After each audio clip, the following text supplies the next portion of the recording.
All right, go ahead here.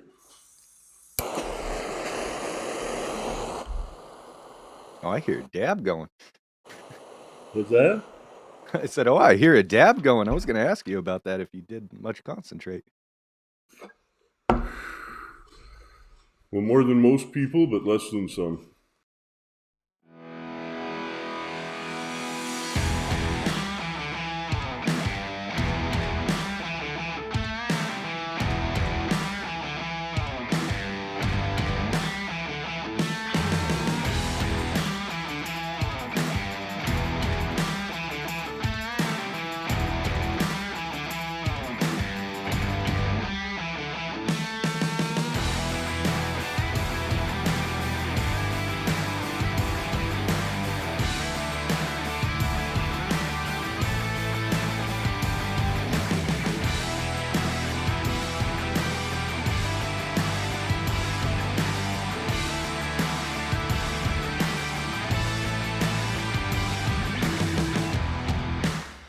What's up, everybody, and welcome to another exciting episode of the Calix and Crew podcast. We have a very special guest today, none other than the man himself, Breeder Steve, a man that is from Ontario, has been growing since '89, started Spice of Life Seeds, is here to talk to us today about a little bit about his history, and we're going to talk about what he's doing now and everything in between. So thank you, Steve, for taking this time today to join us and talk to us about you and what you've done. Thanks for having me, Doc. Pleasure. Absolutely. I wanted to ask you, for everybody that's following right now that has no idea who Spice of Life is, we've got so many generations of growers over here. Anybody that's not familiar with Spice of Life, do you want to give us a little background about how you got started growing and how that became Spice of Life Seeds? Sure. When I started growing my own, really the like 89, 90, there was no easy access to clones or seeds for the average person. You had to, network a little bit to find some. You couldn't just go to a shop or go on the internet and order them, right? And it was imperative that if you found something you liked, that you started to save some seed of it. So we just got in as a hobbyist, out of necessity, saving seed and trying to cross this and that. And we would just do, a branch in the bottom here and there.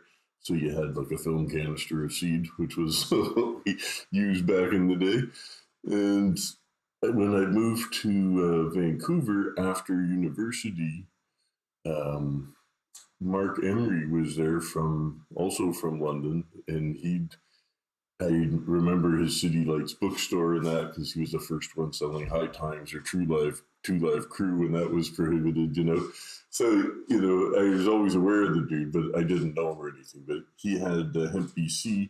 He got busted selling seeds, and he was the only guy selling seeds. And I thought it was, hey, if this guy wants to keep selling seeds, I should donate him some seeds. So I went down and I took a film canister of seeds and just said, I know you got busted selling seeds. If you're going to keep doing it, I just wanted to donate a jar to you.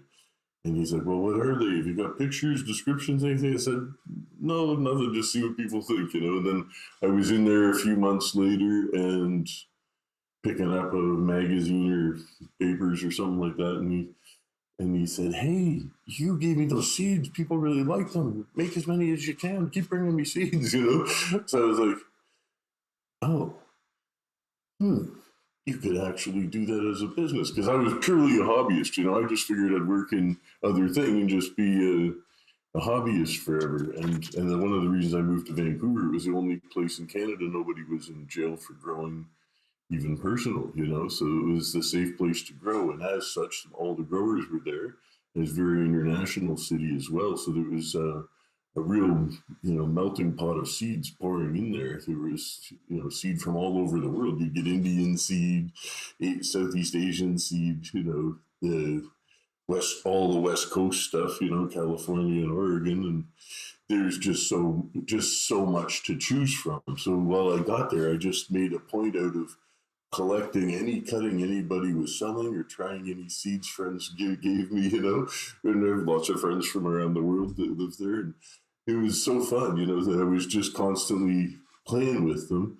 I wasn't worried about cranking out big pounds or anything. I just love to start a lot of seeds and look at all the different plants and then pack a whack of different jars, just have lots and just be able to share it and enjoy it. And it was a hoot. And then, of course, most people were more into growing pounds of weed. So, of course, when you found something really nice, you made sure to get, man, I would love to see this weed everywhere. So I want these cuttings out there, like that Sweet Scout cutting. You pass them around to get everybody growing it, so you'd see more of it in the world. So it was great fun. Like I would give it to. I never even was selling it to people. I was just sharing it with people and just saying, if you really like this weed, you want to grow it. It takes 12 weeks to flower. It's not your standard BC Big Bud or whatever, but it just tastes heavenly. So I say, I'll give it to you for free, but just promise me you're going to give it to anybody else that wants it for free too, and just get it out there. So it spread like wildfire, some of these cuts like that. And the ones that I had that were like super interesting for one reason or another, like a sterile plant, where I thought, oh my God, I should hang on to this until, you can do something with it officially. And I wouldn't share them, and then I would lose them. So the ones that I thought were too special to share, which didn't last very long, because I learned my lesson quickly. Like if you put it out there, it's never lost. If it stands on its own, if it stands on its own, you'll still find it 25 years later. But if it's not worth keeping, it'll be gone. But if you try and keep it in too small a circle or just by yourself, it's too easy to lose a really beauty cutting that way. I wanted to ask you those seeds that you gave to Mark Emery, those first seeds that you gave to him. Do you have any recollection of what those were? Yeah, of course. They were something I brought with me. I called Medway Madness for the creek outside London, Ontario, or in London, Ontario, Your first where I grew. release? Yeah, so that was it. It was my Medway Madness, but I rebranded it out there because I said nobody's going to know what the hell Medway Madness is. So I called it Jolly Rancher because it was kind of sweet and tangy like that. And just seemed like a happy name for the Jolly Rancher. So that was kind of fun, and that was the first one. But I remember when you opened them up, that it was they were really, really big seeds, so you didn't get as many in a canister as if you had really small seeds, of course. So you open them up and they're big. He pulls it out and he says, "They're freaking coconuts." I still remember. He's like, "They're freaking coconuts," but they were like small peas. They were really big seeds. Yeah, especially when you said a lot of the stuff that was coming around right then was mostly landrace heirloom type stuff. A lot of those carry small seed, at least in my experience, but I've mostly worked with Asians and Pacifics and those. I haven't done very much South Americans or Mexicans like you have. That's pretty damn There's cool. a lot of small seeds in the tropical seed, but there is some big ones too. Like for hemp ones, a really fat one is like the tropical hemp Yunnan, the Chinese one. Those are big okay. seeds. Yeah, they're big beans. But as a breeder, if you're selling them by the seed, you're really happy with small ones because you harvest them by the weight. So if you harvest 10 kilos of seed, you've got twice as many if they're small than if they're big. Yeah, So very, very true. I mean, it's I've seen some Indians that are damn near like the end of a pin, just yeah, tiny the little drop black seeds. opals. Yeah, Very that's cool. tiny dots. They're almost like poppy seeds. So then you You get follow up the Medway Madness with the sweet pink grapefruit. And a lot of people don't know this, but you do not claim creation to the sweet pink grapefruit at all. right. I named it. I didn't make it though. It's just a clone I collected, and the clone was. I said, "What do they call it?" And they said, "He says the only thing worth growing." He said, "It's just called. This is just the only thing worth growing." That was the deal, right? So I said, okay. And I could tell that it was a sweet herb, but it was always cut too early for my taste. So it was kind of had a lot of orange hair and it was underdeveloped, small calyx, and I was like, I bet you this would be nice if you got it finished and had it plump up, and I really was wanting to try it. And so the girl I knew who was selling eighths of it, she was like the exclusive seller of this guy. She was kind of a friend of a friend, and she said, "Oh yeah, he'll sell you a tray of clones. Minimum orders 20 clones for $5 each or whatever." And I said, "That's fine." So that's what I was doing, when I first moved there. Just sit in my apartment and send, anybody that knew somebody selling clones. And there was always lots of people because we go down to Wreck Beach and places like that. Like every day you could go out and find 4 new people to sell you some clones. It was easy. Vancouver was just a hotbed at the time, and it still is, I'm sure. And anyways, it was just so fun to collect them. And you just throw, tag a couple, keep as mini moms in the collection, and then flower out a couple, see if they're worth keeping. Get rid of the ones you don't like, and just keep doing that, right? And then before you know it, you say, "Oh, these are my 6 favorite plants from the last year," or whatever, And that, you can popping seeds on the side too. But it's nice to collect the clones that are going around town, and then just see who grows it better. And then it's like a one design race when everybody's growing that same thing. But when I first flowered that out, it was on my balcony of my first apartment in Kitsilano that was on Broadway and U, and we were just on the second floor, but I had a really spacious balcony there, and people from taller towers across and people on the bus and stuff would go by and wave because I had this balcony covered in weed. And even on the railing, I had 21-gallon pots with the 20 grapefruits. I think maybe 19. I think I kept one as a mum in the closet, and then these ones that were the only thing worth growing just spread along the rail of the balcony and just growing into plump little things, and they may be 1 ounce plants or something, but chunky little things. And I would ask people because I'd let it go and it was smelling super, super sweet pink grapefruit. There was no other way. I just said, "This is like a ruby red that you just covered in white sugar." It was just like that. And I would say nothing. People would come over, and I had 20 different plants on the balcony, not counting those, and tomatoes and stuff. And at first, people would come out and see tomato, and then they kind of realized, "Holy shit, this is all weed," And then I would say, "Smell those ones on the railing. Tell me what they smell like." And 20 out of 20 people went, "Sweet pink grapefruits," Everybody said it. So it was just, to me, I was like, well, SPG, fresh label on that thing, SPG, sweet pink grapefruit, because it didn't have a name, right? So it needed it. That's what I thought. Anyways, I think what I've heard various lore and legends of it, that it was like 17 years on the island after being 17 years out of the U.S. or grown in Washington, and that it was some early Northern Lights line, which is entirely plausible. I mean, I have no way of knowing for absolute dead certainty, but I think through the sequencing and everything that they've pretty much determined it was an early Northern Lights line, and it had been so. It was a pleasant smoke, or it is a pleasant smoke, in that it doesn't put the hurt on people. It's nice at a party because it lights up a party and people are social and happy and chatty.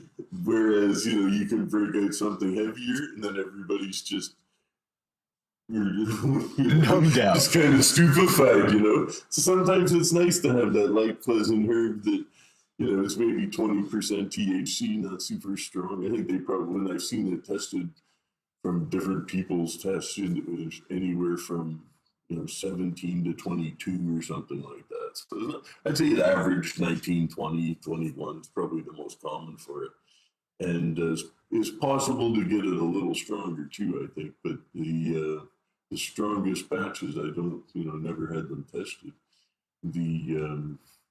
But it's a nice happy herd, and I think I almost want to make like red hats with the white letters that say "Make cannabis sweet again," because I don't see so much of the candied flavors. I have had some in the last year. I had Helly Jelly from Humboldt Seed Company, and I just had met the guy that the head of Mauricio Name down in Colombia. He's Colombian American, and they have Helly Jelly. He was telling me about it, but he didn't have me with him. And then another friend here from Vernon, Drake, he came to visit me in the summer, and he brought me a few different flavors, and one of them was honey jelly. Two phenos actually. One of the phenos was really nice and jelly like. It was nice. It was sweet. And I love the sweet fruity stuff. I do love the floral stuff as well. It doesn't have to be sweet and fruity. I don't mind a little spice or even the pineys and stuff like that. There's so many permutations of aroma and flavor in the species that it's just a joy to weave your way through them, and you start leaning to certain departments, and some people really want that heavy rank, and some people want the ethereal light, and I really have a thing for the narrow leaf plants with what I call the high tones, that they have The notes that uplifting, are, like you more don't get those equatorial. notes in weed that doesn't take 16 weeks to flower. Right. That's pretty much what I'm saying. Some of these aromas and that the undiluted versions of them, let's say, you can get hints of them crossed down with Afghanicas and that, but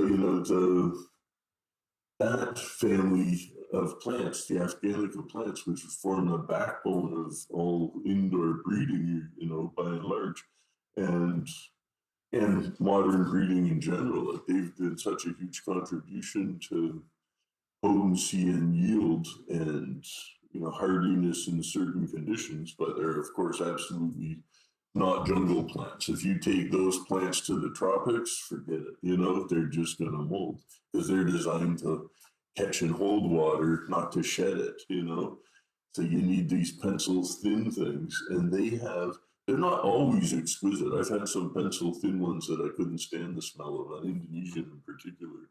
But overall, I would say my real passion is chasing the tall, skinny girls on this because they're just so special. That's definitely where my heart lies, is with the more equatorial sativas. It's always been something that I really, really love. Um, I just thought of a question that I had no intention of asking you, but since you brought it up, I want to know what your thought process is on this. Me and many others, knowing you for now, have running tens of hundreds of thousands of seeds. At this point, I think you would know more than anybody. For you. Um, For one you. of one of my idols once told me that they saw a link trait between heavy hermaphroditism and the stinky, smelly plants, and saw less of that in the sweet phenos. Have you seen anything similar, No, or I do you think haven't it's noticed equally anything along possible those across the lines. board? For me, my experience is that it's equally, you know, I I haven't never. I mean, not saying he's wrong. I'm just saying I've never made a correlation there. That's never hit me. That was the thing. It's an interesting theory. Yeah, I thought so too. That's not something I've seen. I've seen hermaphrodites all across the Yeah, board, yeah, I think depending so on. too. I think it's more based upon the breeder and the amount of effort that they put into selecting and knowing their cultivars. It's true. That's a lot of it. I never sold feminized seeds, and I was ruthless about killing hermaphrodites back in the day. And I really I think the only one I ever had that I let through for sheer potency had a really low amount was the P19, the mother of the Blockhead.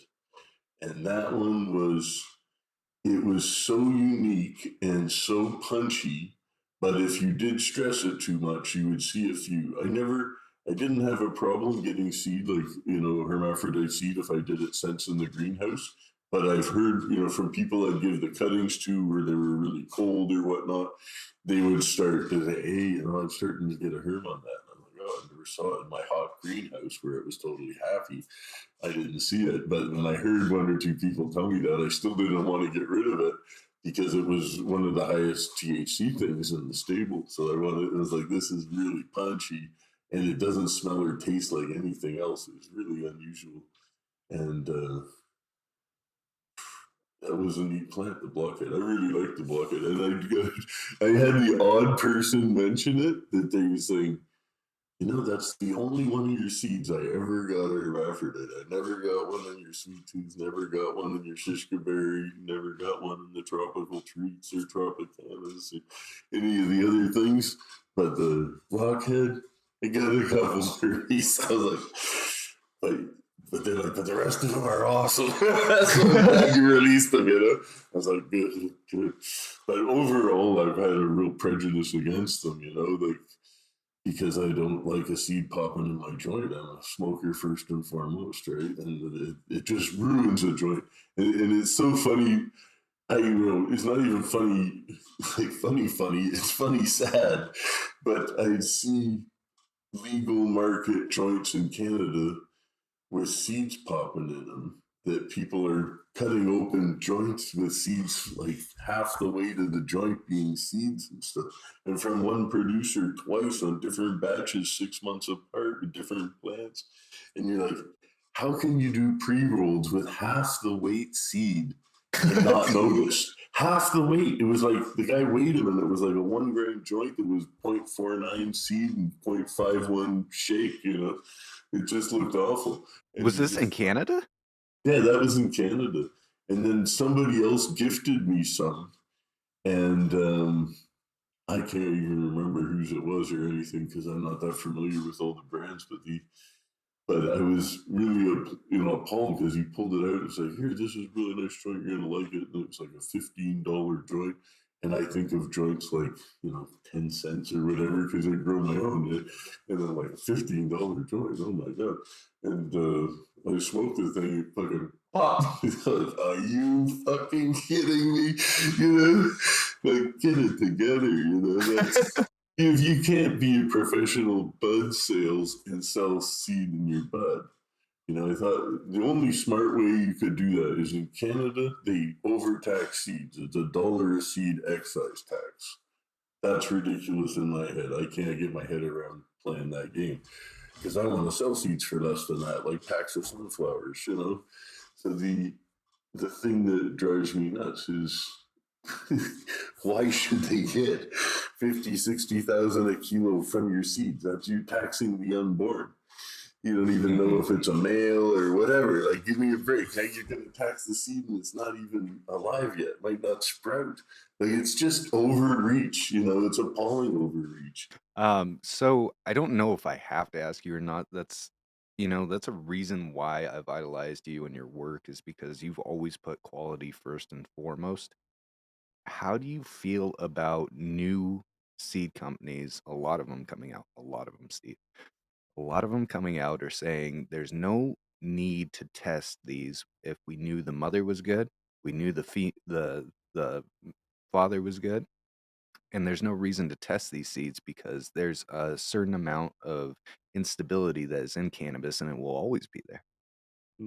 Well, ideally, you want to test it first, but I absolutely sympathize with people who know that they're like, the mother's killer, the father's killer. No matter what, the fucking kids are going to look good. We don't know what they're going to look like, but they're going to look good. So if you want to play that game, that's your brand to play with, And that's really all that's happening in the bleeding edge, I think, of the hype is always you have to be the newest of the new. So you got to get the newest and cross them before anybody else, and then it's the newest new. So there's just this like arms race to have the next inevitable crosses made on the road to homogenization.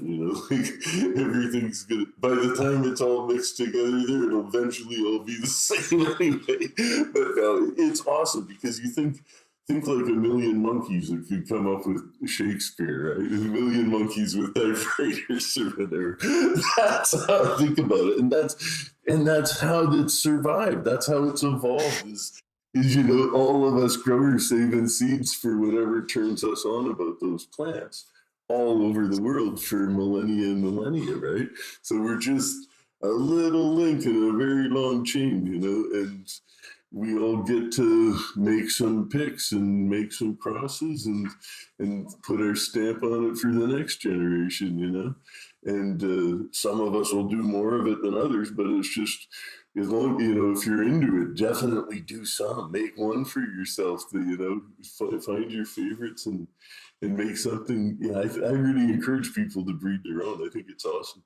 You know, that's how I started, pure out of hobby, and I really, you know, I didn't go far with breeding and formal education. I studied other things, but I employed PhD breeders and master agronomists and all this, and I learned so much from my staff all the time, you know, because I'm not, you know, the most versed in molecular genomics, but I'm totally stoked to read Great Lakes and to learn about it. And I know, because I have looked at it for quite a while, what can be done with it, like long before we could ever get our hands near it. You know, 20 years ago, I'd sit in my office in Switzerland and be reading about this going, oh, if we could only do this, you know, think of what we could do. But at that time, it was like, if you weren't, you know, a big government like the US or Monsanto or somebody, you were not sequencing anything, right? And now it's become so affordable and, you know, available that it's happening. So it's beautiful, beautiful to see the world, you know, catching up with cannabis as what it was meant to be, is just for everybody. And it's been locked down for 100 years, and as it comes back up, it gets to enter the modern world with all the, you know, stuff it hasn't been able to access when it was underground, you know. So the attention that it's getting in research circles now, you know, in so many types of research, from medicine, you know, not just in growing and that too. It's so astounding to see how mainstream it's become. You know, I still pinch myself sometimes that, you know, we're living in the times we are. That it's like it's been hellish for so many, but it seems to be turning the corner. It's still hellish for so many. Let's face it, for the majority, it's still horrible. There's definitely a blessing that's been bestowed upon a lot of the world that didn't have that before. Um, one of our Patreon members, Jesse James from Australia, wants to follow up with you. Everybody's got their own, you know, checkbox of what they want and what they want to breed forward to. He wants to know, how do you test your plants? Well, we have in house at the main farm, we have, I'm trying to think of the brand of it. I believe it's a Korean one, but I forget for sure. But we have a GC and an LC there, so we can test for cannabinoids and terpenes on site. And then the genomists send off samples, but I don't know which labs they're using them, because they interpret them for me. And I say I need genetics interpreters because I can't read a sequencing report, you know. But I can segregate the traits, you know, and say, okay, I know that group A is all purple plants and group B is all green plants, but I'm not going to tell them what the trait is. I just send you off group A and group B samples, and you've got 50 tissue samples of each, and they'll analyze them and then do a comparative analysis to see which, you know, plasmid is different, you know, which section of the chromosome is different in these groups, you know, and then you say, okay, then you can tell them this one's purple, this one's green, you know. So you can do that with resistance to any pathogen. You know, if you have a mildew resistant plant or virus resistant plant, and then you have ones that are susceptible, but they're sisters and they're otherwise pretty much the same. It's just that some are better against the mildew than others. So that's how those types of genes get identified, is you segregate the plants and then look for the common denominator in each group that's different from the other one. So That's great.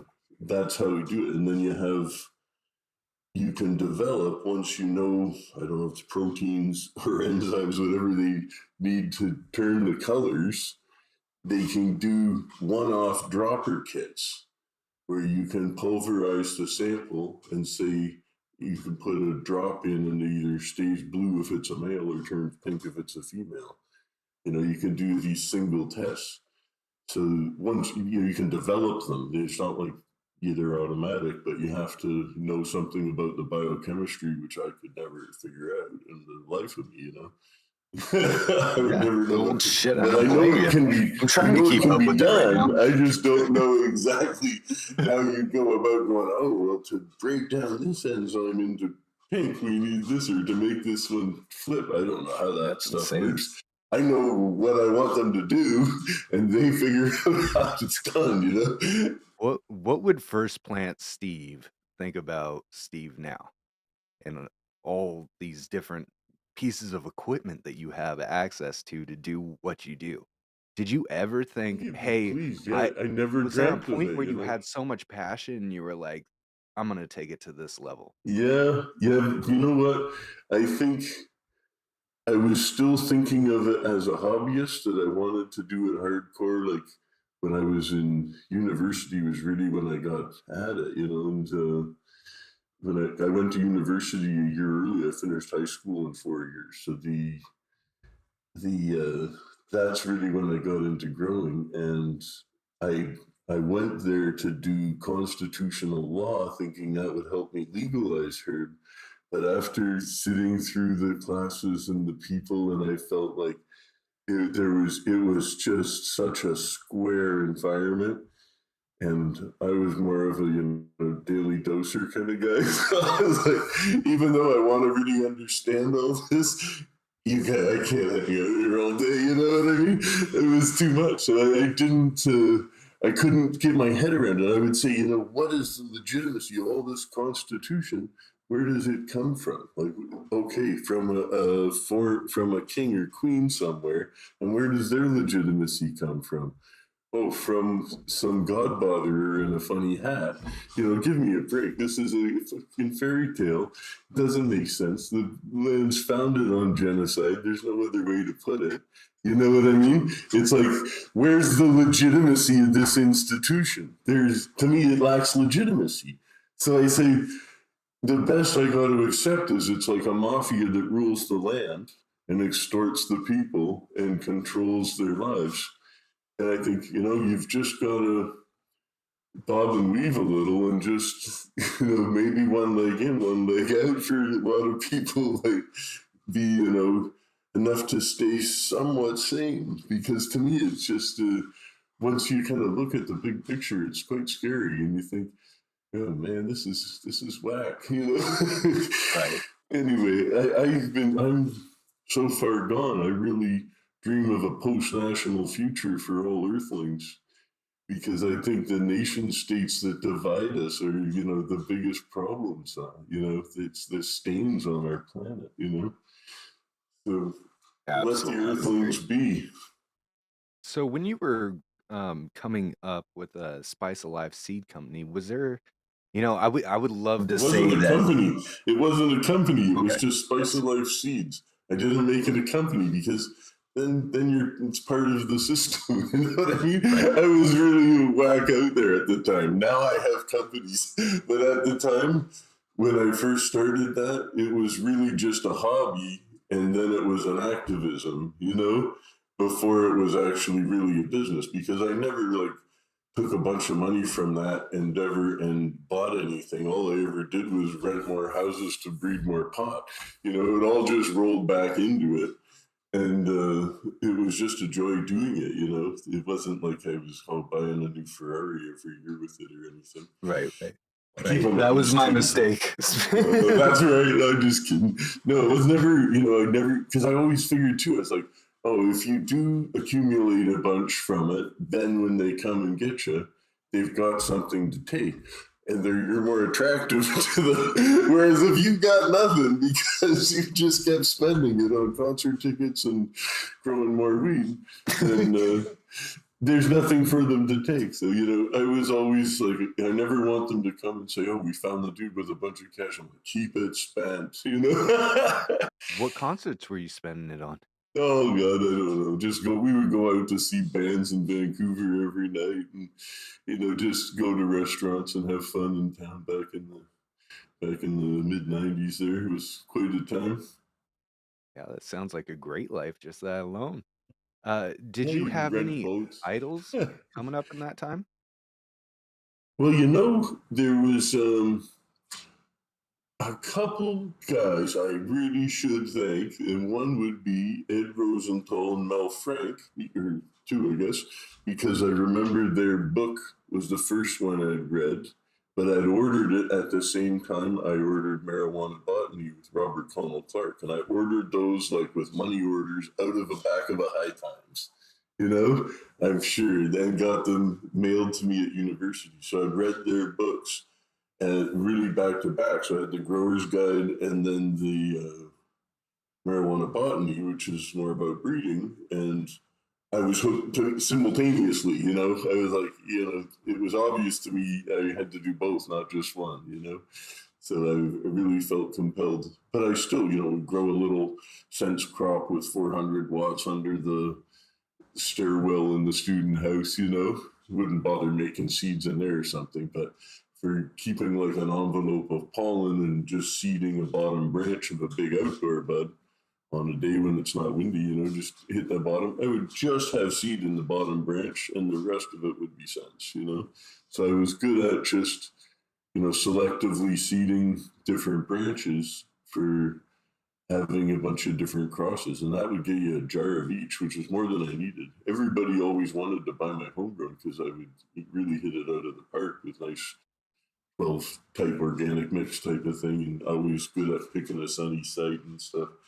And I would never sell my homegrown because you can't replace it. So, but I would always tell people, if you want to do it, here's a 1 page on how to mix the soil and plant a hole and pick a site and stuff.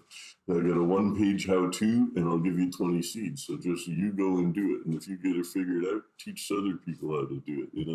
And it really was just wanting to get it out there and keep it alive, because all the forces that be in the world were trying to make the species extinct, which, if that isn't proof enough of their, lack of legitimacy, what right do they have to exist as legal fiction to outlaw a species?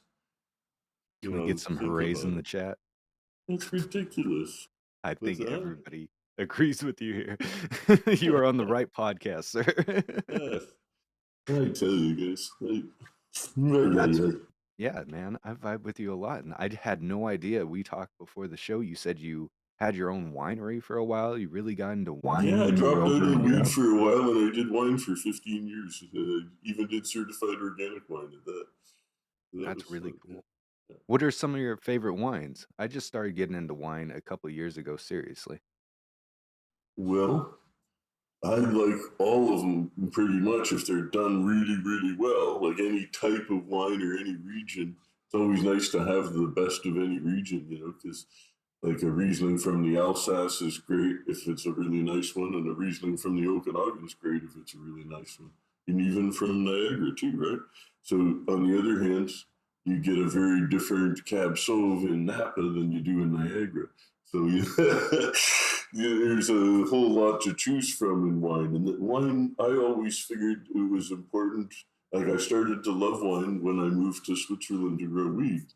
So I just sort of learned about that. My first wine tour was in Burgundy with a friend from Switzerland. Oh, And wow. He'd been going every month since he was 5 with his dad to buy their household wine. And so he knew Burgundy like the back of his hand. So it was really an eye opener for me, that trip. And that was only like my first year living in Switzerland. And then later, once we had kids, and we said, when the Swiss place started to be a hassle, we said, let's just change gears and try making wine for a while the kids are young and do something non-controversial. So I did that, and I figured, by the time I learned to make wine and get good at that, I'll learn something about because I figured when cannabis was legal, it was going to fall into place much like the winery business. And eventually it is here. Like now they're going to allow craft growers to open up direct sales, because if you're a craft grower and you can only sell to the government, you're pretty screwed. You don't have any bargaining power there. Whereas if you have direct to the public, you have closer to what the market will bear for what you're growing, and you get a better spread. And that's how in BC, that's how the wineries, if they're land-based wineries, they can sell direct to the public and they only pay sales tax. There's no excise tax on it. And they can have tastings, and people can come and buy some and go sit up on the hill and enjoy it.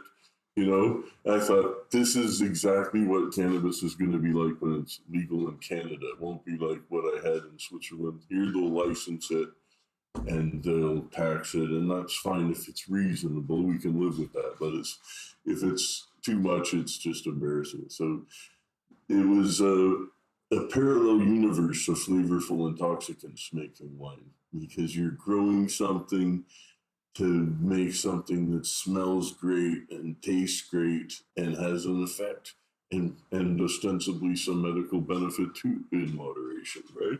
A glass of red wine a day or whatever. Who knows? It's true. It's just an appreciation for terpenes and being able to pull out all those flavor profiles.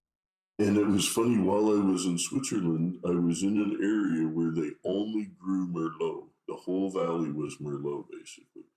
It was all the grapes, and all the different country restaurants had their own Merlot, and they didn't bottle it. You got a jug at the table with your dinner, So, and they drank it out of boccolini. They look like little finger bowls, and people didn't believe me. If I had guests come in, they'd see me drinking. You're drinking out of a finger bowl. I'm like, no, that's boccolini. That's how they drink it here. So they'd give you like a ceramic jug with a liter of wine.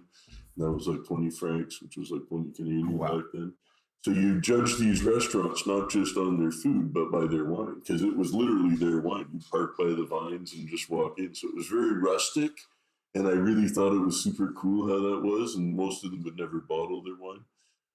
But I realized, boy, they've got all the good grow sites too. And if you remember from way back when you had to hide your plants, the most successful commercial pot production was always blended into other agriculture.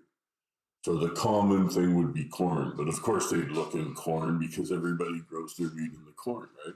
But in vineyards, it's not quite as common, but it's still done. So you can grow wheat at a vineyard. So if you've got 100 acres of irrigated drip line and trellising all out there and another cover crop, you could easily put in 10 acres of wheat if you did every 10th plant, right? Or every 20th plant would be like 5 acres of wheat. So that's how the large-scale commercial production has always been done, is blended with other agriculture so that it can be right out in the open and worked on openly without, you can't go and hide a field in the bush. You can only hide a field within a field, and that's how it used to be. So anyway, so I thought if I had a vineyard, I could start testing out some plants and see how they like growing with the vines. I had a friend in Switzerland that bought a vineyard, ripped out all the plants and kept the trellising, which was in Switzerland, they had concrete posts with the steel wires. And so the neighbors were all really pissed because it was surrounded by apartment buildings. It was this big vineyard in between apartment buildings. He ripped it all out and planted weed in it. So the people were really pissed because they liked the view over the vineyard and they did not like the view and the aroma from his urban fields. That guy was Felix. That was in Locarno. That was the funniest place. It was the craziest place. That was so funny. Do I have to bleep that out, that name? No, everybody would know back there. I hope he's well, and I hope he's watching, but I'm sure they still do that here. They're still playing cannabis in the middle of the vineyard weed. And I swear to God, everything that I've had out of those, something about the microbiology in the soil, it makes it taste like viney. I've had some excellent vineyard weed. Actually, one of my favorite ones I grew in the vineyard was actually a grapefruit. And it was one of the strongest ones I had too. It was decent altitude and it was a hot year and dry. There was, all of those, the grapefruit, that was a real hitter. I remember too. That was like, I remember having that thinking, this is maybe the strongest grapefruit I've ever grown. And I've grown some good, strong grapefruit before, like as strong as it could be, I thought. But when I pulled some out of the vineyard, I had some friends that it did put the hurt on, and I hadn't seen that before, where they were like, "Oh, that joint just destroyed me," and they were like losing their shit. And I was like, "It's not usually that strong, but this is really exceptionally good for grapefruit." So I never had that tested. I would have liked to test that batch, but yeah, it's fun. The I always remember that in Switzerland, seeing all these vineyards around, going, because especially because we'd have trouble with rippers, we'd be growing like solid fields of it or solid greenhouses of it or solid warehouses of it, and rippers were always a concern. And he got hit by some and definitely hit some back, but the thinking, boy, I bet you if I just put them in these vineyards, you wouldn't see it. You know, no thief is going in the vineyard. They're not there to steal grapes. You know, no thief is going in the vineyard. So I thought, I bet you they'd be safer out there than behind the fence. You know, behind the fence, people like, hey, what's in there? We got to get it. You know, there's a greenhouse of weed behind the fence. In the vineyard, they would just walk right past it. They would never go look in the vineyard. You know. It's just too much work to go look up and down the roads, right? Nobody had drones back then. That's the thing in Ontario. The rippers are so bad now. They've got drones all over the place and people going in with flags, just like, you know, the cops used to go in with the flags into the cornfield, like the tall flags so the choppers could tell them where to go because they know where they are. And yeah, the rippers are doing that. So I think, but I mean, the best thing is just that you leave it alone till it's so ubiquitous that it's not worth stealing, just like grapes. You know, that I actually had people come and steal grapes from the stuff that was growing over the fence. I had like caught like a family that was taking them to make their own wine. It's like, seriously? Anyway, if you don't have it behind the fence, people think it's fair game. But hidden in plain sight is a good way to go. Like if you're still somewhere where you've got to hide your plants, that's a great way to go. I mean, if you were in France, they don't even allow irrigation in the vineyards, so you'd still be out there hand watering. But in British Columbia, the vineyard wouldn't survive without water. You know, not in the interior. In the in Ontario, you don't use much irrigation, I don't think, in the vineyards. But if you have drip lines out there, you know, you've got drip lines and trellising and cover, Yeah, you're good to go. you know. I was Get out telling you there. before the show that a good friend of mine, Professor P, and his buddy Solo Farms over in Massachusetts did a preservation of the grapefruit work. And I had a picture that I wanted to, or it's more of a video that I wanted to show you really quick of one that I grew out of that was more leaning towards the sweet pink. And wanted to see if it bared any resemblance to you to the old stuff. Well, you've got my attention.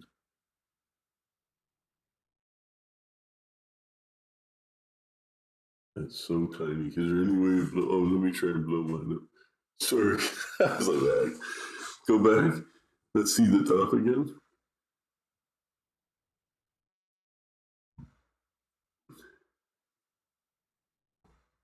Okay, go down. Go down. I want to see the stalks of it. Oh, this is an old video, Steve. Oh, it's an old video. I thought you were moving it around or something. Sorry. Yeah, it's believable, man. I think so. It has, you know, the texture of the leaves looks like it. The shape and size, pretty much. Is it starting again? Here, start it again. I missed the beginning part.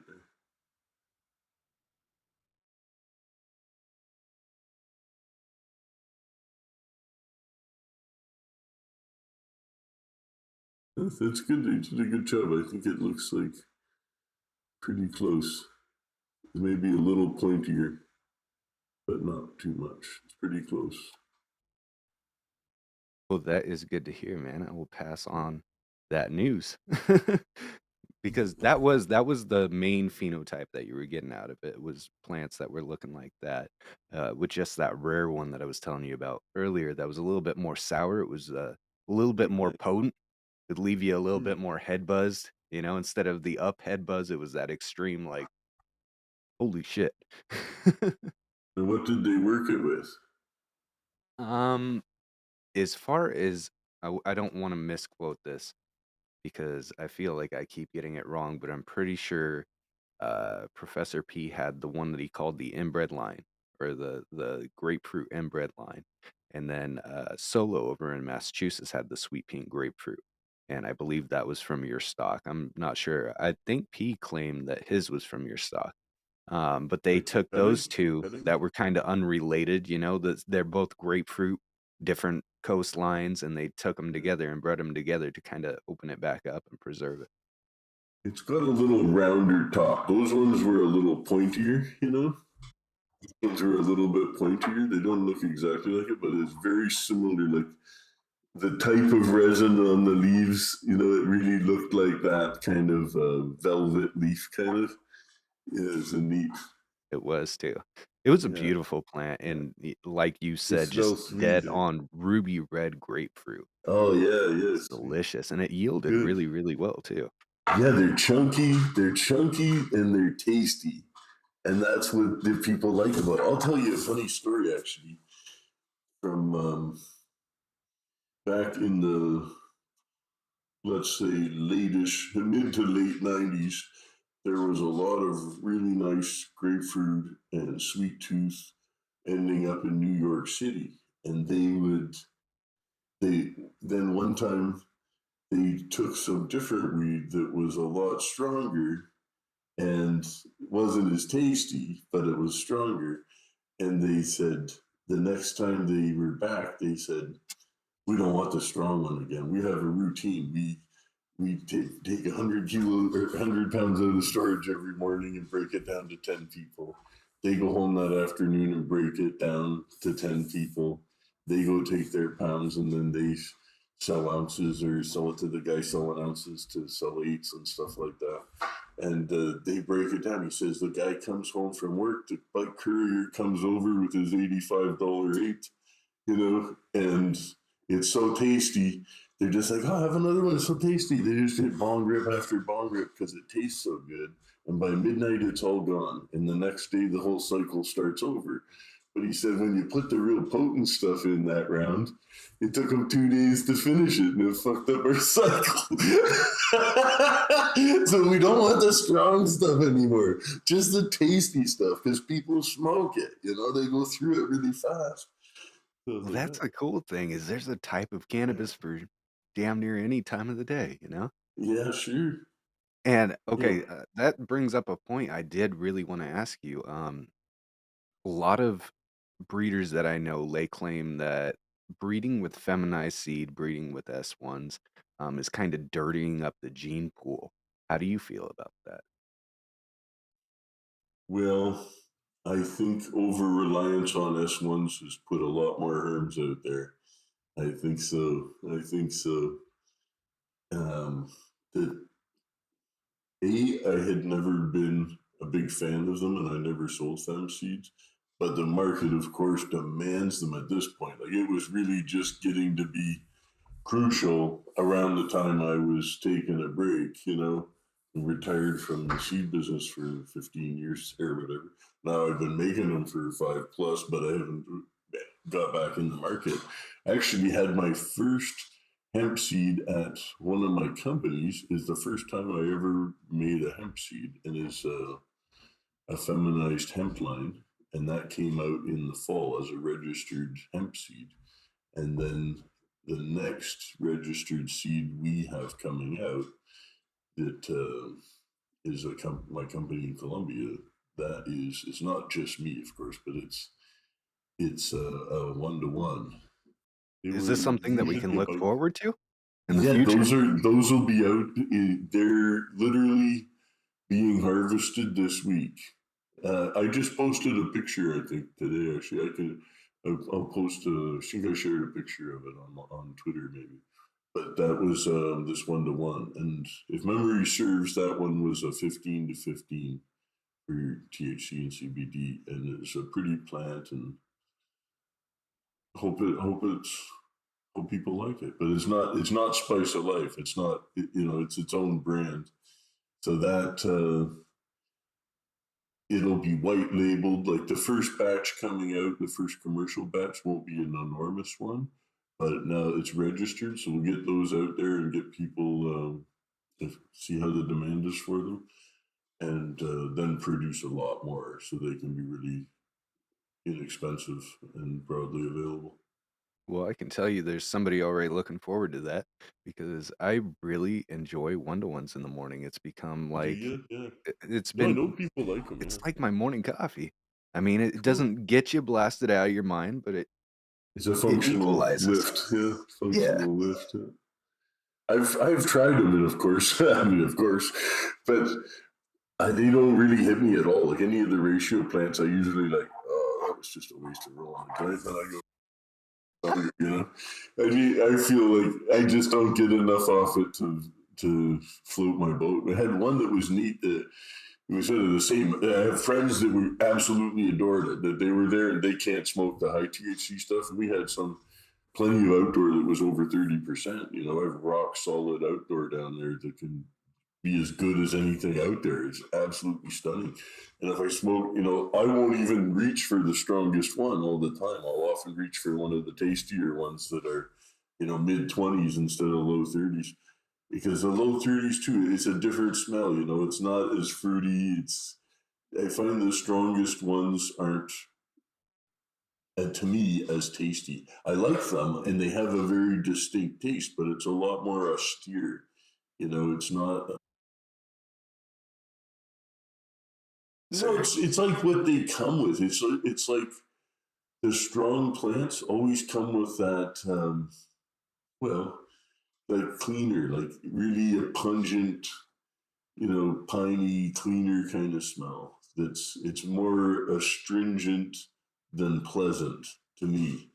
And I can appreciate it for being the astringent beast it is, because I know it totally gives me the headband and the sweats. Like I was like, oh my god, I can't feel my legs from the knees down. Like it gets me really stoned, that proper field pot there. But if I take like a spike punch or something, maybe 26%, but tastes really nice, then I far prefer that. And I'm still lit. But I'm not like, I need to turn my phone off for half an hour later. Put down Twitter, Steve. That's so funny. Yeah, so speaking of some of your favorite types here, what are some of your favorite types that you did not create? well, easily my lifelong love of cannabis has been Santa Marta Gold, without a doubt. She's so nice, and there's Didn't you do a so release many that was a polluted Santa Marta versions Gold? of it. Well, I had one of my biggest regrets in cannabis collecting was when I had it pure, not knowing what it was, but I had seed that was gifted to me from a friend of a friend who said this was the best weed I'd ever smoked. And I was on holidays in Jamaica. It was golden and sticky, and he said the best weed I've ever smoked. He said, give it to your friend Steve. He grows great weed. Give it to him. See what he can do with it. So my friend brought me these seeds, and his name was Lionel. So I called it Lionel's Killer, and then it changed to Lion Killer. Then that was what it was grown as. It just said LK on it for Lion's Killer, and as it grew, it was growing with all this other stuff that took on average 8 weeks, and it wasn't flowering. And I'm like, holy fuck, this stuff is so skinny and so slow.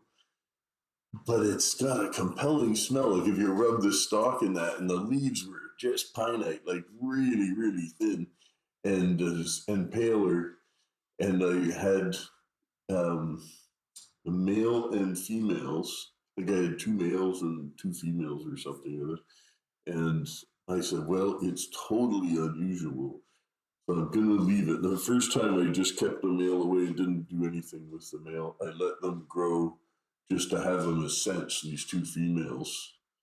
And I had backup mothers of them and fathers at the time. And I grew them out, and it took 16 weeks to flower, and they were absolute pencils, but they smelled like cherry pie filling or something. It was just exotic.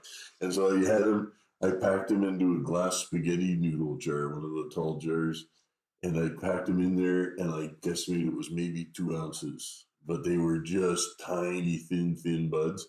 And they took 16 weeks, and I didn't share them with my best friend. I didn't share them with anybody. It was that They good. stayed in my bedroom, and I would like go up there in the morning. I'd wake up in the morning and smoke one there before I even left my room. And I'd be like, "Oh, this is too good to share," And I was like, "Okay, this stuff's magical. I have to make some seeds with it." But instead of making a pure batch and keeping it pure, I said, "Well, nobody's ever going to want these because they're too skinny and they take too long." So instead of making a pure batch, which I could have easily done, because first I did the male Santa Marta Gold with a Dutch treat, which was fast and frosty and compact.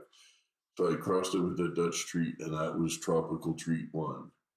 And I could have easily put the female at the same time and got a pure batch, but I was too stupid.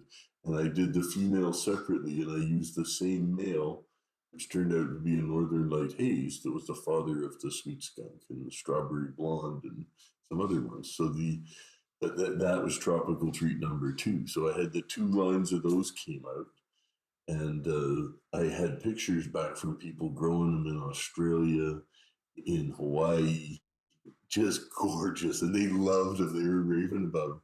And then I was like, they're still so slow, though, and I grew them out to test them. I was like, they're still so slow. So I crossed them later with Shishkaberry and Sweet Tooth and called them Tropicana 1 and 2.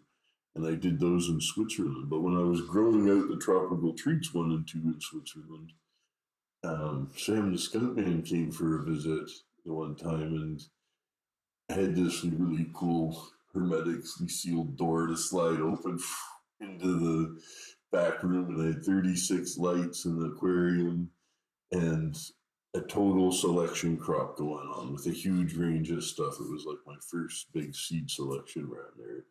And Sam came for a visit, and when we opened the door, he saw those at the back because, of course, they're just against the wall because they take 2 crops anyway. So you just put them at the back out of the way. And he went, "Oh, Santa Marta Gold," and he just beelined for them, and he's smelling them going, "This is the best Santa Marta Gold I've seen in decades. Where did you get this?" And I said, "Oh, that's crossed down once already." He's like, "It's still pretty good." I was like, "I know, it's really good still, but it's not, you should have seen the parents. So I remember the parents like it was yesterday. It was some of my favorite herb ever. And it's not shocking that that's the genetic they had in Barbados, that it could have originated out of Colombia, right? So even it was grown in Barbados, which I totally believe. They had nice limestone, beautiful place to grow. I've seen fantastic bud in Barbados. You can grow dynamite down there. But anyway, the smell of got me so frothing special. on Barbados, but Since I've been back in Colombia 6 years, trying to recreate, from every collection. I've collected Santa Marta Gold from 20 different people in 20 different places, and some lines are closer than others. And usually I find like, okay, 1 out of 20 is right, and the other 19 are shit. So I had to sift through them, and I'm continually doing that. But I have got some now that I'm pretty proud of that are getting more and more like what I remember it to be. And I actually know some of the families in the North Coast that were the people that were growing the Santa Marta Gold, and they haven't seen it themselves, and I send them pictures of, here, look how close this is, and I know that the guys that used to grow it, that are very old men now, they're still looking at these pictures and going, "Go, go, go," because they're so stoked, and their kids have been to see it in that. So I've gone and sat on the tractor, like in the field where the best Santa Marta Gold supposedly came from. I've been all explored the area, the region of pretty, where it was best grown. It was grown really widely, but there was some areas that were considered the best zones, like Pinot Noir and Burgundy. Like it's considered a special place to have it. And that's where it was developed for X amount of years, and it's a true heirloom. It's special. I love to get it. It's been a real dream of mine to really restore it and make it available for more people to see and experience, because it has these high notes that most people haven't really been exposed to yet. And haze is as close as most people get. And haze, original yellow haze, was pure Santa Marta Gold, acclimatized in Santa Cruz, I think. But anyway, in California. And then it became the green haze when a guy Michael, supposedly added the tie into it, and it became the green haze. Is my understanding. I'm sure somebody can correct me, but that's and Would that that makes be along the lines of the Hayes brothers? presumably, yeah. I don't know them. I've never talked to them, so I can't say. It's all hearsay for me. That's all I'm saying. So but from pretty good sources, like Sam, this kind of fan, I remember what he told me about them. I hope, but it was pretty simple with that. And it's pretty obvious when you know what Santa Marta Gold tastes like, that's pretty close to what haze tastes like. But when you get the yellow haze over the green haze, you notice a difference. And like the popular Amnesia haze cut that's out and around, I've had even the last 3 years in a row is the only one that I've continually put 3 years in a row in my yard. I don't keep very many plants in my yard, but a friend had given me one that was so good. I said, "Oh, give me a cut of that every year." It was so good because it's the closest thing to Santa Marta Gold that'll finish in the Okanagan, and that's because I do cheater outdoor. They're totally outdoor, but when the rains come, I pull them under the porch, which is south facing, so they never get rained on when they're in flower, but they still get a half day of sun or something. They don't get. It's not competitive environment, my backyard, because there's shade in the morning and shade later in the day, but it gets the best part of the day. It gets direct sun and it's cooking. So they turn out good, my backyard plants. So I'm happy for that. It's a hobby thing. I travel so much, so I can't bother having an indoor. I don't even have a closet at home. It's like, plus when you're home, do you want to take your work home all the time? Well, of course I want to smoke at home all the time.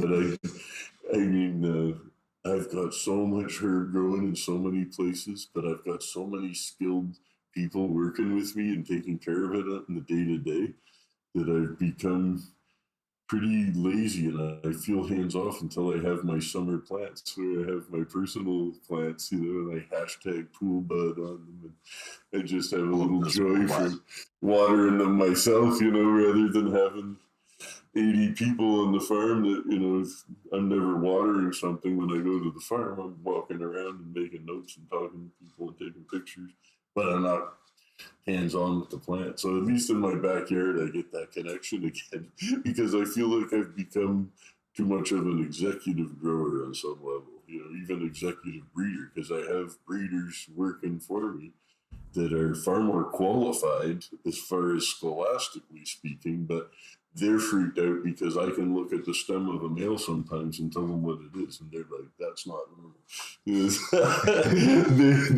So we have really a lot of fun working together because they're from outside cannabis, some of them, and it's a real eye opener for them. And it's not as easy for me because I had to teach them to grow in the first place and teach them what to look for. Whereas in other projects, like in Thailand right now, I have Steve Reisner from Potent Ponics. So he's there on the ground, taking care of the plants, killing the shit ones, taking video, showing the whole world what's going on. It's on his YouTube channel. So I get practically live updates from the farms, but I get more from the Thai one than from the ones in Colombia. And in Spain, they're more research-based crops right now. We have EU funding with the Basque government, and then we have another project with the Catalan government, and we do genetic research and propagation work, micropropagation work to do somatic embryogenesis, and hopefully eventually in suspension culture, because we do it now in petri dishes, but I want to have, the goal was to do it in suspension culture, but that's the hardest type of tissue culture to do. Anyways, we're on it because like with sterile plants, I can't make seeds for sterile plants, but I can make cuttings of my sterile plants. So those are at no risk of ever getting seeded, and they root in 3 or 4 days. So they're amazing plants, and I can do that with just about any plant. So as I get the different selections sterile, then we'll get them registered, and then hopefully distribute those as artificial seeds or synthetic seeds. So it'll be fun. That's People amazing. get scared people get scared when you say that, because they think you're doing GMO or something, and it's not like that. It's just a convenient way to ship micropropagation. Yeah, absolutely. So to round back really quick, would you say that Amnesia Haze was one of your favorites? Oh no, lately, okay, I could say of backyard stuff, that's been a nice one. The Amnesia Haze. This summer I had a creamsicle, um, pie ho, chem glue, grandpa's breath. What else? Godbud, not my favorite. Godbud is a neat plant because it has some really strong, like mildew resistance. It has a nice chunky, frosty appearance, but it doesn't have any flavor. And I don't get any buzz from it. So it was very disappointing because it looks so good, but it just looks good. So looks can be deceiving. Pretty pie. I'm often skeptical of super frosty stuff that it's going to be super tasty, because I've had so many super frosty stuff that was a real letdown. And that the first time I saw that was White Widow, where I remember thinking, "Oh, this looks." I saw it when it first came out of the first cannabis cup, and Scott Blakey there, Shanty Baba was there with a live plant of White Widow and a live plant of White Rhino. And I remember, respectfully looking at them, not touching them and squeezing them to smell, but seeing how close I could get without touching to try and smell them. There wasn't a lot coming off. And then later I see the frosty bud for sale in the coffee shop. So I better buy it and try some. And super frosty. And I'm like, fucking tastes like hay, and the buzz was 5 minutes. And I'm just like, this is useless. So, and I started looking at these frostier ones often under the loop with the measuring scale, and they would have very small heads. And if you started making hash with them, you'd find you get more small heads in some of these, like more 45 and 73 or whatnot. And under the scope, they have very long stalks, like the gland stalks, right? So when you separate it into screens, you go, damn, I've got more stalks than heads. Like if you just used a single screen and packed your keef, and you're happy with that kind of B grade hash, yeah, that's what it is. But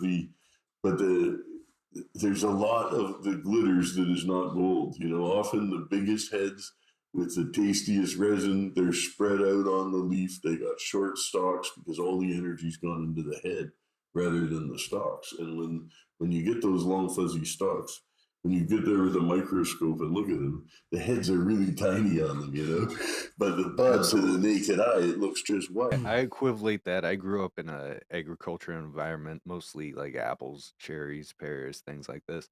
But when you give that fruit, when you go through and you thin a bunch of pears, then the rest of them have more room to grow bigger.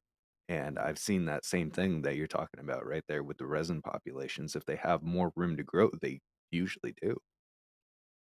Favorites, but California orange, I always liked that. If you had a really good one, there was an old one that was absolutely smack orange, like just crazy good, and that one was really special. What were some of the other ones?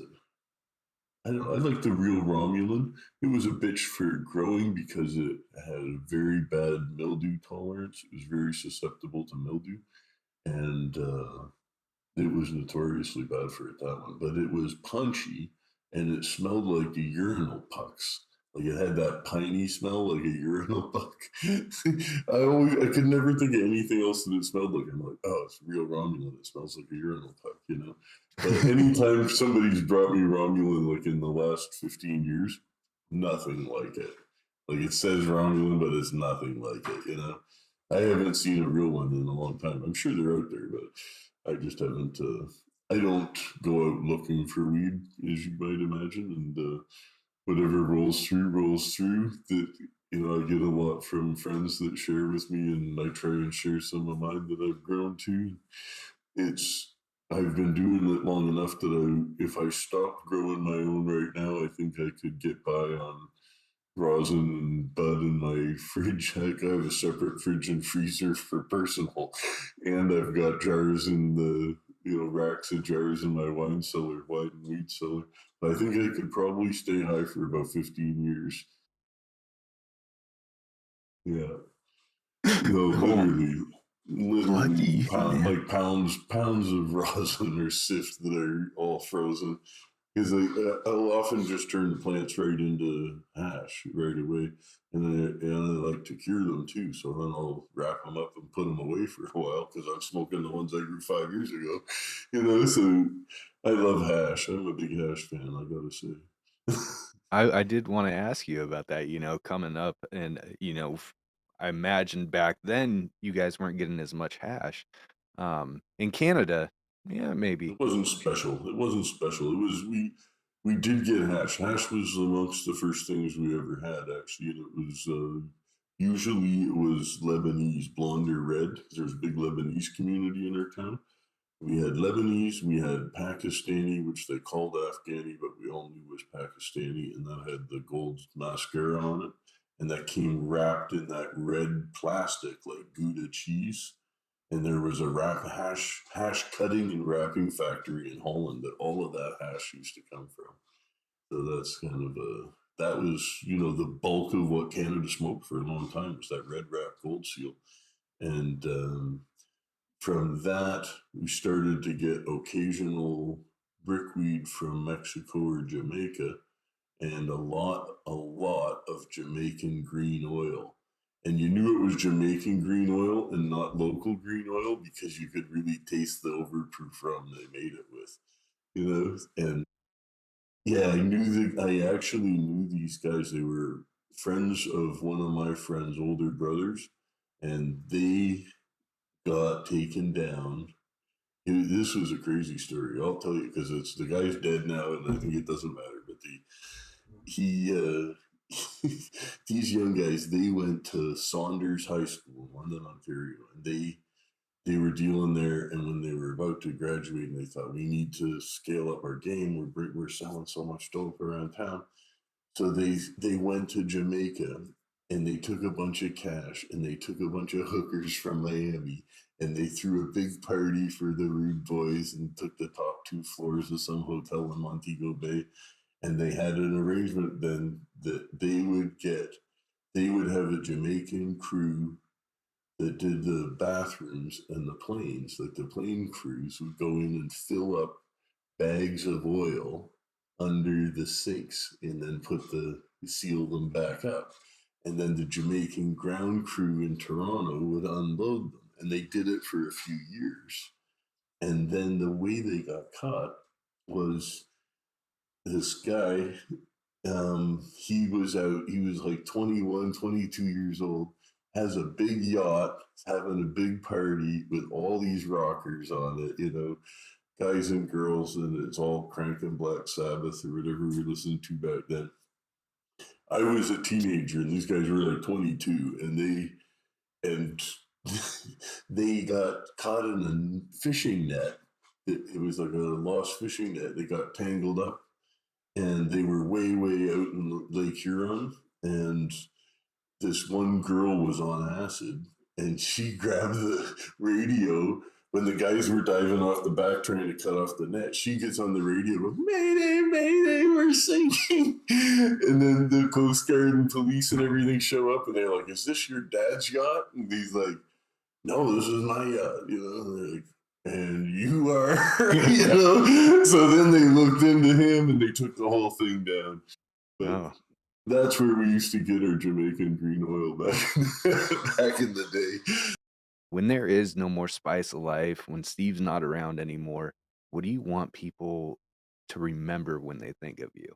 That's a really hard question. What do you want to represent all the work you've put into cannabis to date? I don't know. What- I don't know. That's a really tough one. You know, if I feel like I'm just getting started at it still, and I hope I can put out some much better work than I ever have yet. You know, so I feel like it's far from done. But I would love to be remembered as, you know, competent breeder, I suppose. Not that like more than that, maybe as a decent person, but maybe not. That's a tough one too. So I mean, I don't know, man. I don't know. That's probably one of my favorite answers I've ever gotten to Not that. gonna remember me as a good golfer, that's for sure. And yeah, like I said, that's probably one of the best, most humble answers that I've ever heard to that. That's really cool, man. So before we get going, I want to ask you some quick fire questions from everybody that's tuned in, everybody in Patreon. I see you guys right now. Thank you for showing up. Thank you for sharing. A lot of Canadians in here saying, you know, some of the same things. I remember that hash, Jamaican oil in abundance in I'm gonna pronounce this wrong, Mississauga. Mississauga. That's where the Toronto airport is actually, is Mississauga. Yeah. So yeah, that was probably the dominant form of cannabis at one point in Ontario. By the way, shout out to Dank Panda. Everybody give Dank Panda some thanks too for helping put this together. Appreciate You the fuck bet, out of you, my buddy. Stu says, always interesting to me, East Coast versus West Coast Canada in northern BC. Hash maybe came to town twice a year and was $20 a gram. Holy shit. Mm, mm. Yeah, in Ontario, we didn't see much grass until, well, the late 80s, I think was the first time I saw Northern Lights. It would have been,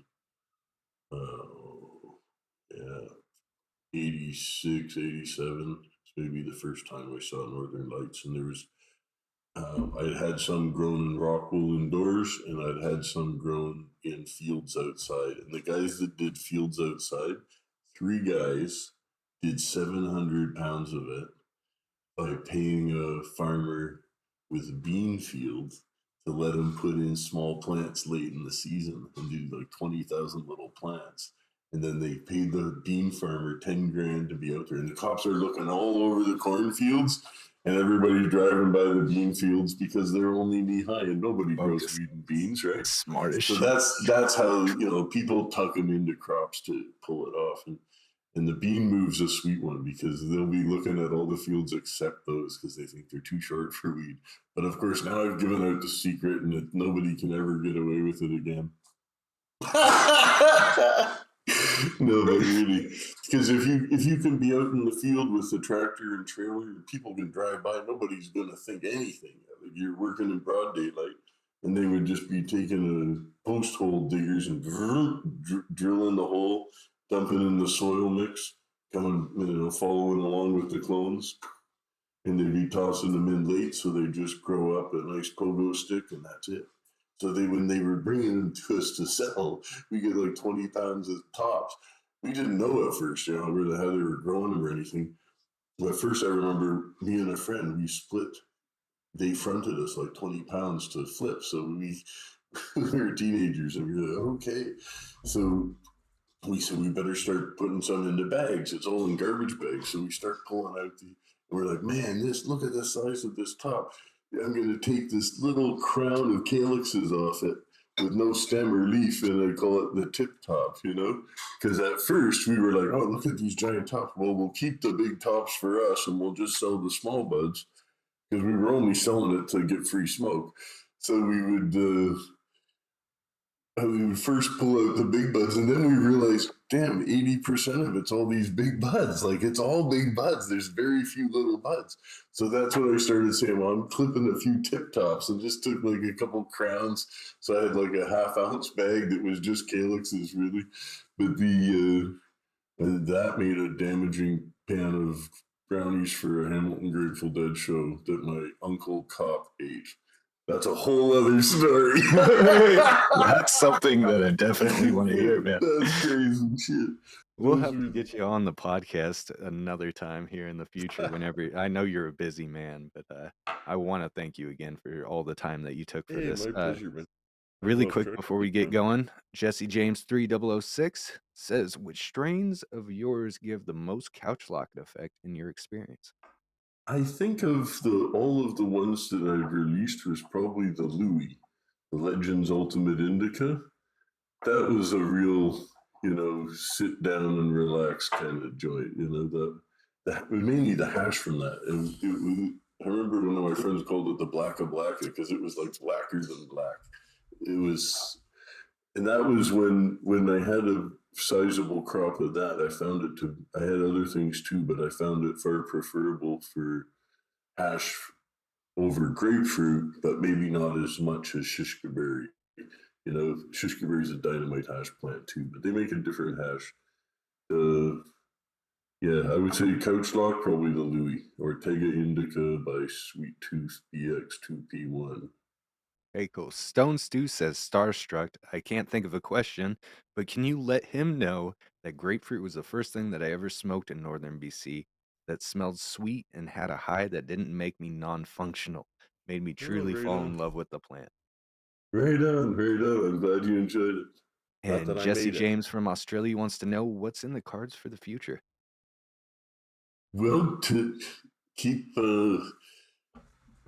doing these satellite projects I've got going, I've got the opportunity to test cannabis in more environments than I ever thought I would. So I want to just keep at that and develop based on what I find. I'm not getting bored with it. I'm totally just getting into it and getting to do it on like a level that I never had dreamt of. Probably even 15 years ago, I probably never thought, oh my God, I'm gonna have the ability to test stuff in 11 climactic zones in Colombia, plus 2 in Thailand and 1 in Jamaica. We've got 3 locations in Spain. Those are quite different environment from the Basque Country to Catalonia down to Almeria. So there's getting to see all the plants in all the different environments is really satisfying for me. And seeing what I can pull together out of them is really a joy. So I like to think now that I'm planting seed companies and planting cannabis research stations, not just seeds. Because I'm training people, and spending years on training people to make the selections when I can't, and when I just can't make it or when I'll never be able to again. So I'd love to work with the people, and I really want to try and inspire and train as many people as I can in as many places as I can to just keep pushing the envelope with it and make selections from big numbers. And I know a lot of breeders think that high number selections are outdated now that you have molecular genetics labs. On the other hand, if you don't have fields to test them, what good is it? The real world testing is, I'm not knocking the labs. I love having access to the modern labs that we do, but it's the being in the blue sky with a green field. There's no substitute. I feel like I'm in church when I'm in those fields selecting weed. That's where I'm off to next week. I'm back to the equator, and I have 375 lines ready to look through. From some of them from quite high numbers, and I've really been looking forward to that for years. And I'm stoked. Yeah, that's great. Once I get back from there, I'll be planning this next trip to go to Jamaica. And as soon as I'm back from Jamaica, I'll be back to Thailand. And then we'll see. I haven't been to Spain in just over a year now. There are people that are there doing a good job. I'm not needed for day to day. So if things are going good and I'm getting reports of healthy plants and everything's on track, that's what I want to see. I'm not micromanaging any one site. but I'm getting a bird's eye view of all of them and just keeping my finger on the pulse. I love it. Half of it's WhatsApp groups where I've got a WhatsApp group sending me photos when I wake up in the morning.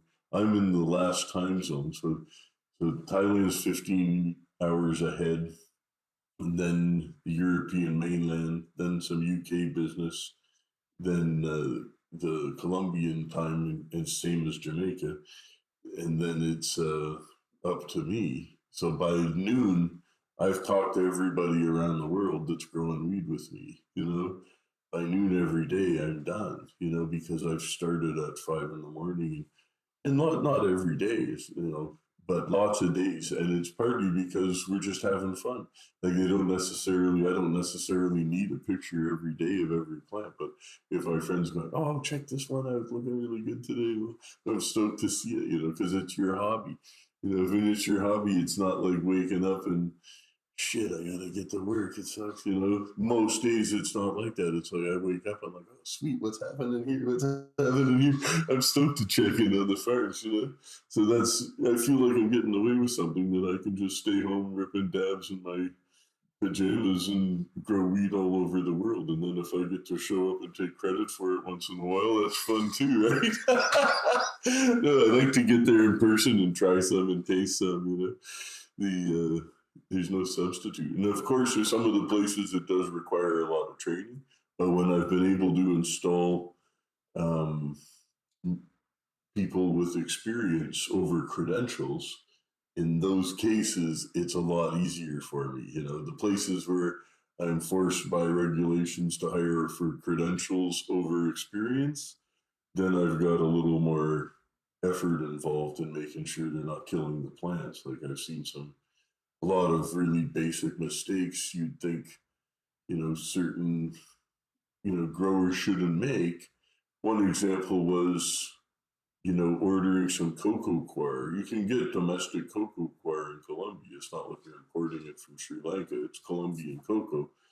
But they're pretty damn slack about consistency. And they might say on it that it's 0.1 EC, and you get it and it's 1.6 or 1.2, and the plants have toxic shock because the cocoa hasn't been washed or buffered. So it's all salty and you're screwed.